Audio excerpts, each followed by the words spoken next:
Notre rendez-vous Ridgerc a comme chaque semaine Fabrice avec l'Université de Corse et nous avons le plaisir cette semaine de recevoir Jérémy Santini, maître de conférence en biochimie et biologie moléculaire avec qui nous allons parler de stress chez les végétaux et notamment des agrumes à l'heure du changement climatique. Jérémy Santini, bonjour. Bonjour. Bonjour. Merci d'être avec nous. Pour débuter, est-ce que vous pouvez nous expliquer le contenu et les grands enjeux de vos recherches ? Alors oui, nous travaillons effectivement depuis quelques années sur les agrumes et on s'intéresse en fait de plus en plus à l'impact que va avoir ce changement climatique sur les agrumes. Alors il y a deux aspects, hein. Il y a un premier aspect relatif finalement à la qualité des fruits et un second aspect qui en fait consiste à essayer d'entrevoir comment vont se comporter les variétés d'agrumes justement face à ce changement climatique qui est en cours et celui qui est à venir. Et en l'occurrence, par rapport aux premières, toujours passionnant d'écouter ce type de recherche, voilà, ça se passe chez nous et ça c'est bien de le savoir aussi. Justement, par rapport à ce changement climatique, comment réagissent actuellement nos fruits sur les premiers résultats de vos recherches, notamment les agrumes dont vous étudiez le comportement ? Alors, nous, on travaille bien sûr en collaboration étroite avec le centre INRAE CIRAD de San Giuliano, qui est plutôt, lui, axé justement sur cet aspect relatif à l'évolution de la qualité des fruits. Et nous, côté université, toujours dans le cadre de ce partenariat, nous, on s'est plutôt axé justement sur essayer de comprendre et de savoir comment on va pouvoir pallier justement à l'adaptation à ces contraintes. Alors ces contraintes, elles sont diverses et variées, hein. C'est vrai qu'en Corse, mais ce qu'on entrevoit le plus, c'est les épisodes de sécheresse, les bouleversements en termes de température. Et voilà, aujourd'hui, nous, notre cœur de métier, en fait, on l'a axé justement autour de l'étude de cette adaptation et de voir comment vont réagir les agrumes, comment les variétés qui existent déjà se comportent et aussi comment de nouvelles variétés pourraient venir justement peut-être régler cette problématique. Voilà. Ça, c'est intéressant. Et alors, en préparant cette émission, allez, je le dis aux auditeurs, ça m'a passionné de vous écouter sur cette question. Vous recherchez donc aussi s'il pourrait y avoir une place, et dans quel cas, quel serait cet agrume qui pourrait y prendre sa part, une place entre des saisonnalités qu'on connaît actuellement chez d'autres fruits. C'est ça la question aussi. C'est ça. En fait, aujourd'hui, c'est vrai que la production d'agrumes en Corse, elle est, on va dire, gouvernée par deux cultures emblématiques.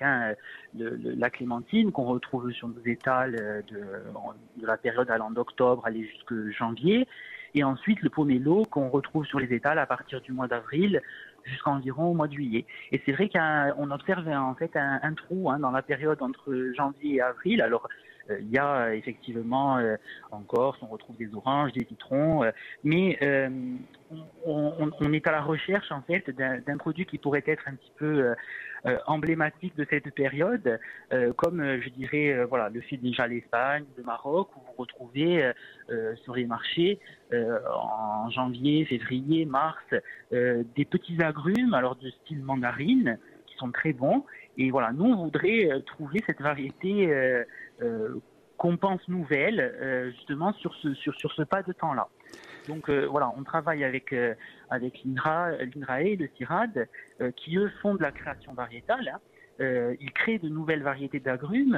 Donc nous, de notre côté, ensuite, une fois qu'ils créent, on va regarder au niveau moléculaire, au niveau cellulaire, si on a certains indicateurs qui pourraient nous laisser présager que des agrumes cette variété d'agrumes correspond à ce que l'on attendrait en termes d'adaptation. Et eux, de leur côté, ils vont regarder l'aspect plus qualitatif une fois que la variété est à même de produire des fruits. Sachant que la phase de production de fruits d'un arbre, d'un agrume, c'est 7 ans. Donc il y a une phase de juvénilité qui est relativement longue par rapport à d'autres espèces végétales. Voilà. Des experts du microscopique, du cellulaire, bien souvent, la qualité que vous avez. Vous nous faites vivre un petit peu, justement, votre laboratoire. Vous avez une équipe autour de vous, bien évidemment. On aurait pu aussi, on pense à une de vos collègues, l'interroger sur ces questions. Comment ça vit, ce laboratoire à Corté ? Alors nous, on est une petite équipe. On est 3 enseignants-chercheurs, moi compris, plus après des doctorants qui travaillent sur les champs que l'on a définis. Donc en fait, nous, on s'intéresse finalement, alors d'un point de vue cellulaire, à un certain nombre d'organites qu'on retrouve dans la cellule qui vont nous indiquer, qui vont nous dire ce végétal il est en capacité de stocker des réserves pour on va dire se mettre en ordre de marche lorsqu'il est confronté à une période de sécheresse, une période de froid intense. Et en plus, on va regarder un certain nombre de paramètres de l'environnement, des paramètres physiologiques. On va mesurer par exemple la photosynthèse. On sait que la photosynthèse est un processus qu'on retrouve chez tous les végétaux et qui est l'un des premiers finalement à répondre à cet environnement. En fait, quand un arbre il est dans des conditions optimales, il a une photosynthèse optimale, et quand il est en condition de stress, il réduit sa photosynthèse, et donc nous dans les études que nous avons menées, on a pu entrevoir que parfois on a des agrumes qui pour une même condition de stress maintiennent un très bon taux de photosynthèse, ce qui veut dire que du coup ils produisent de l'énergie et que donc ils sont à même de croître correctement. Et en parallèle, on a d'autres variétés qui, dès que les conditions d'environnement leur sont défavorables, qui stoppent toute la photosynthèse et qui produisent finalement ce que l'on appelle du stress oxydant. Comme chez nous les hommes, le stress est un sentiment, pour le végétal, le stress est un signal en fait. C'est un signal qui va lui imposer de se mettre en ordre de marche pour affronter les conditions auxquelles il est confronté, quoi. La Corse bien en place évidemment sur ce domaine des agrumes, avec, vous l'avez expliqué, vos recherches très fines derrière pour ces adaptations. On regarde quand même, lorsqu'on est un chercheur comme vous, du côté de la Sicile par exemple, de l'Espagne, d'autres îles de Méditerranée, ce qui se passe en termes de recherche. J'imagine que les autres universités travaillent aussi sur ces questions. Bien sûr. En fait, nous, on a un petit peu, il faut quand même garder en tête de ce pourquoi nous, on travaille sur ces questions-là à l'échelle de la Corse.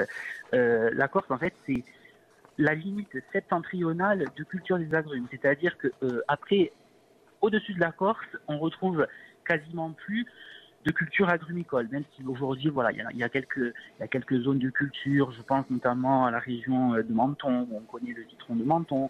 Mais c'est vrai que nous, on a un contexte climatique qui est vraiment très particulier et très différent d'autres îles de la Méditerranée, comme la Sicile ou même la Sardaigne. On a un taux de pluviométrie qui est beaucoup plus élevé, et parallèlement, on a des périodes quand même. On l'a pas trop ressenti cette année, on l'a pas trop ressenti cet hiver, mais on a vu pas plus tard que la semaine dernière qu'on a eu un épisode de froid très marqué et très rare pour début avril. Donc on a vraiment un contexte climatique qui est particulier et qui fait aussi notre spécificité sur la zone méditerranéenne. Voilà. Merci beaucoup Jérémy Santini d'avoir été avec nous dans notre rendez-vous RIGERC avec l'Université de Corse. On rappelle que vous êtes maître de conférences en biochimie et biologie moléculaire, et nous avons parlé donc avec vous notamment de stress chez les végétaux cette semaine. Merci. Et à très vite. Merci.